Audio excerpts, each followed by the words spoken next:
vámonos ahora a nuestro consultorio médico porque nos han estado pidiendo información sobre el sarampión. Y para ello vamos a darle la bienvenida a Natalia Vargas Herrera, doctora infectóloga del Ministerio de Salud. Doctora Vargas, gracias por estar aquí con nosotros. Y de verdad es increíble porque hay mucha campaña de información, pero la gente tiene aún dudas y por eso estamos complacidos de tenerla aquí. Gracias por la invitación. Doctora, ¿qué significa el sarampión en estos momentos? Porque hasta hace algunos años decíamos, ya está erradicado, ya no hay sarampión, pero ¿cuál es la actualidad de este tema?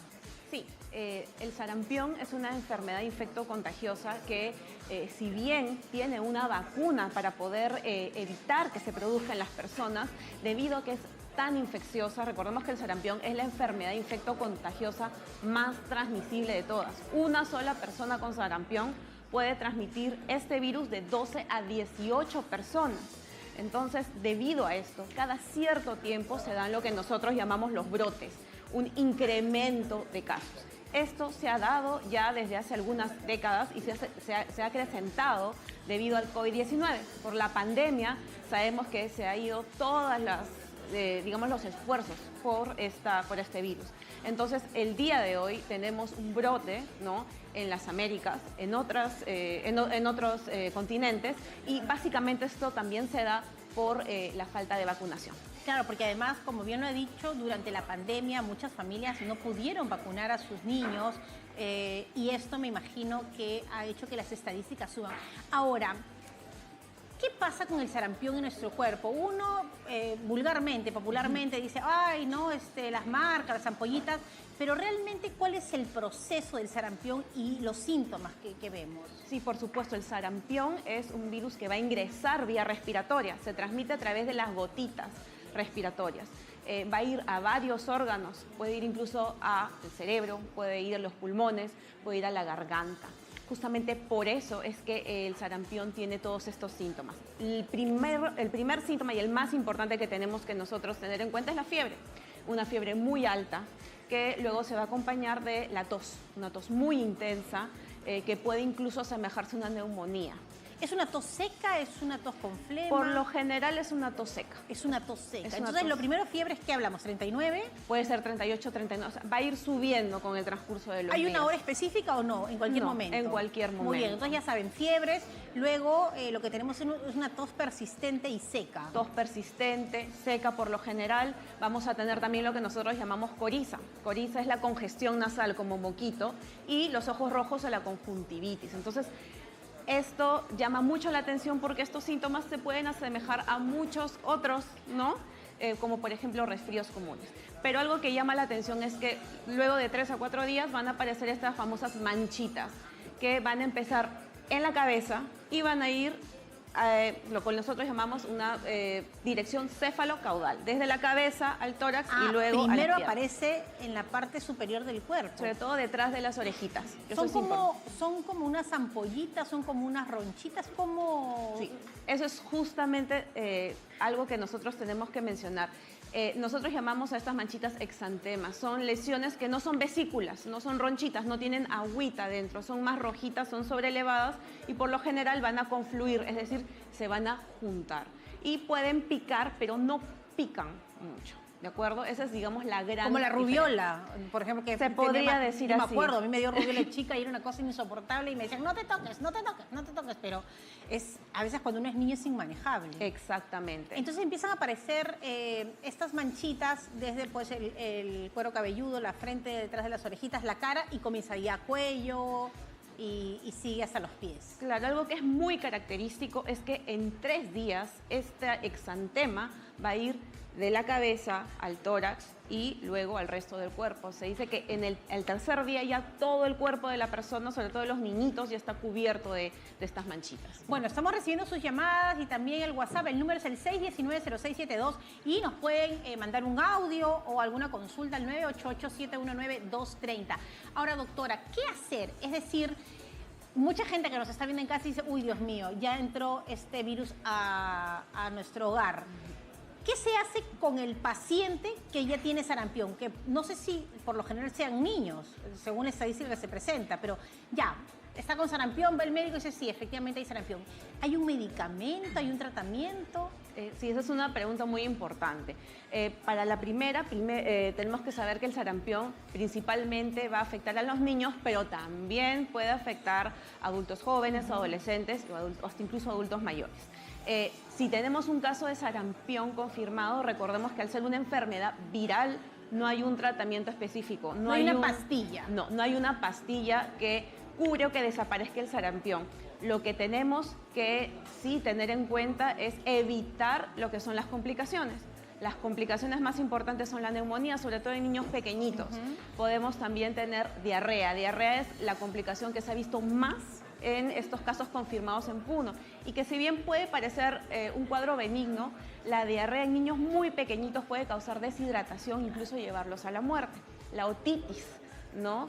Que puede incluso llegar a un problema de audición permanente y en casos ya mucho más raros, sobre todo en personas desnutridas, lo que nosotros llamamos la encefalitis o lo que es la inflamación del cerebro. Entonces, básicamente son los cuidados de bajar la fiebre, quitar el malestar general, mucha hidratación y lo más importante, el aislamiento, porque al ser una enfermedad pero tan transmisible, si no tomamos las medidas de precaución de aislamiento, este virus se puede transmitir a otras personas. Ahora, antiguamente, las abuelas decían, ya, sarampión, junte con los hermanos para que de una vez le dé sarampión a todos, ¿no?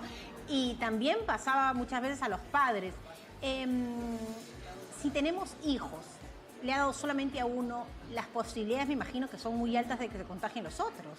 Esto sobre todo va a depender de si este chico, este niño, está vacunado. Recordemos que la vacunación es la medida de salud pública más importante y que ha podido prevenir en todos estos años miles de millones de muertes y de contagios. ¿Cuál es el sistema de vacunación en estos momentos? ¿A qué meses? Sí, por supuesto. La vacuna contra sarampión está dentro de lo que es el esquema de vacunación nacional. ¿Cuántas vacunas son en el esquema? Son dos. No, en el esquema total general de vacunas. Son dos vacunas contra el sarampión a los 12 meses y al año y medio. Es decir, al año y al año y medio. Exactamente. Ahora, ¿qué pasa, doctora, si a veces nos está viendo alguien en casa y no ha vacunado? Su hijito tiene 2 años, no lo ha vacunado. ¿Puede ir a un centro de salud a que le pongan la primera dosis? Sí, por supuesto, esto es sumamente importante. Si primero no estamos seguros si es que nuestros niños están vacunados, hay que ir al centro de salud, ahí pueden incluso verificar si tienen las vacunas porque es importante. Una vacuna no es suficiente, es decir, una persona que tiene una vacuna es como si no estuviera protegido. Y en ese caso se le puede aplicar la vacuna para poder, digamos, completar y que sobre todo esta persona esté protegida. Ahora, los adultos pueden decir, uy, yo no me acuerdo, doctora, uy, hace años, ¿yo pudiera vacunarme como adulto también? En realidad, en estos momentos se está priorizando a los más pequeños y algo que hay que recordar es que antes, o sea, de que aparezca la vacuna o que se administre la vacuna contra el sarampión en el Perú, muchas personas naturalmente se infectaban de este virus. Y una vez que alguien esté infectado de este virus, que ojo, eso no estamos buscando aquí, no es lo ideal. No, claro. Digamos que la defensa o la respuesta inmune es muy duradera. Es bastante difícil que una persona que haya tenido sarampión vuelva a tener. Entonces, en los adultos y adultos mayores, digamos que hay mucha más protección y ellos están más protegidos frente a este virus. O sea, uno puede atender como mamá a su bebito, pues con sarampión. Tengo algunas preguntas, doctora, que vienen a través de las redes sociales. Vamos a nuestro WhatsApp y ya lo saben, es el 9887-19230. A ver, dice, a ver acá... bueno, la pregunta que nos están haciendo es si, dependiendo del lugar donde uno ha nacido, tiene mayor riesgo de contagiarse de sarampión. En realidad no está definido. Cualquier persona que no tenga la vacuna contra sarampión puede contagiarse, pero principalmente, recordemos, el brote de sarampión está en Puno.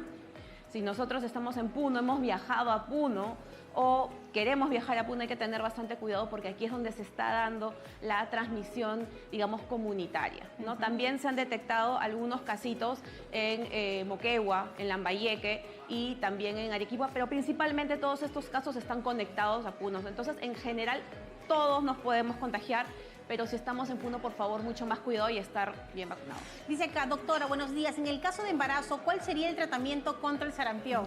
Sí, eso es una pregunta súper importante.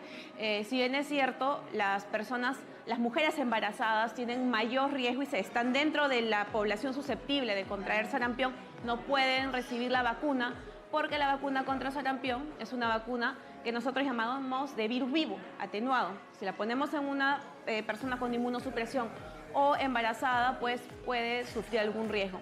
En estos casos, estar seguro, ¿no?, de que de pequeña haya recibido la vacuna y tratar de mantener los ambientes más ventilados, el lavado de manos. Acá nos dicen, doctora, no sé si me ha dado sarampión de niña porque no tengo comunicación con mis padres. ¿Puedo saberlo de alguna manera?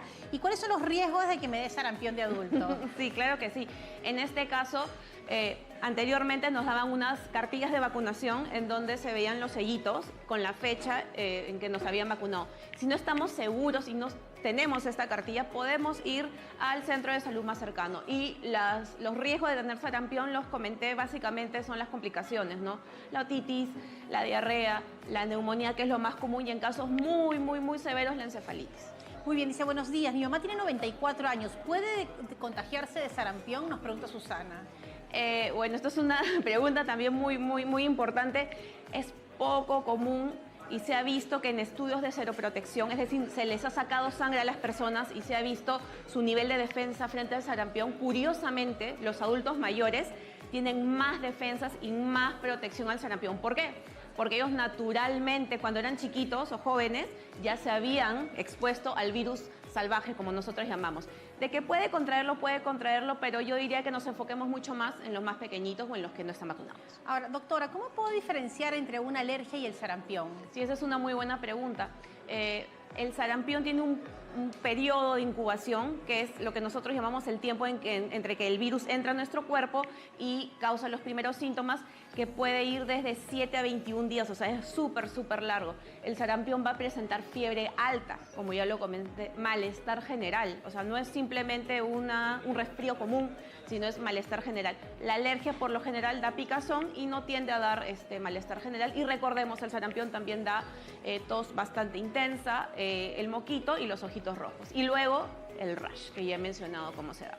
Bueno, y justamente cerramos con una pregunta que ya la respondimos, pero siempre es bueno porque a veces se conecta la gente recién sobre cuáles son los riesgos de tener sarampión en un adulto, ¿no? Las complicaciones. Claro. Los adultos, por lo general, uno piensa que no debería tener complicaciones, pero los adultos tienen un sistema inmunológico mucho más fuerte, digamos más reactivo que los niños. Ellos pueden incluso hacer neumonía, pueden hacer complicaciones en los oídos, pueden hacer complicaciones, pero eso ya es súper raro en el cerebro. Ellos, por lo general, los síntomas que ya he mencionado los hacen de manera mucho más intensa. Entonces, eso es lo que hay que tener en cuenta. Bueno, doctora, tenemos una llamada, vamos a contestarla. Hola, buenos días. ¿Cuál es tu nombre y la consulta para la doctora Natalia Vargas? Señorita, buenos días. Soy la señora Julia, de San Juan de Lurigancho. Escuchamos su consulta. Señorita, quisiera preguntarle a la doctora, yo soy una persona de la tercera edad y también uno está propenso a contraer sarampión porque no sabemos si en nuestros tiempos nuestros padres nos han vacunado, no sabemos, ¿no? Entonces quisiera consultar sobre eso a la doctora. Uno cómo puede protegerse o sería necesario que uno se vacune. Claro que están dando prioridad a los niños, ¿no? Pero tal vez también podría ser para las personas de la tercera edad. Pero usted nos puede decir su edad o es un secreto. ¿Qué edad tiene? 6'4". 6'4". La respuesta le va a encantar, doctora. Sí, señora, muchas gracias por su pregunta y entiendo su preocupación natural. Por supuesto, algo que es importante mencionar es que por lo general las personas desde los 50, 60 años tienen una protección natural al sarampión. O sea, ya tienen defensas creadas frente al sarampión porque quizás usted no se acuerda, pero quizás usted en su infancia ha tenido sarampión. Entonces sí, el gobierno eventualmente va a brindar las vacunas a otros grupos etarios, pero ahorita se está enfocando en los pequeñitos, que son los más susceptibles, ¿no? Las precauciones, lavado de manos, mantener los ambientes ventilados, sobre todo si hay pequeñitos en casa. Y sobre todo ahora que empieza el frío, cerramos todo, ¿no, doctora? No cierren todo. En el metropolitano, todo cerrado. No, hay que abrir, hace frío, abríguense, pónganse una chalina, una casaca, pero no cierren, por favor, en el transporte público las ventanas, porque necesitamos justamente el espacio ventilado. Claro que sí. Bueno, doctora, de verdad, muchas gracias por toda la información que nos ha dado, nos ha calmado, porque cuando salen las alertas uno como que se asusta, pero lo que hacemos aquí en el programa es traer a los especialistas como usted para que nos ayuden a entender qué está pasando. Le agradecemos a la doctora Natalia Vargas Herrera, infectóloga del Ministerio de Salud. Ya lo saben, prevención y a cuidarse.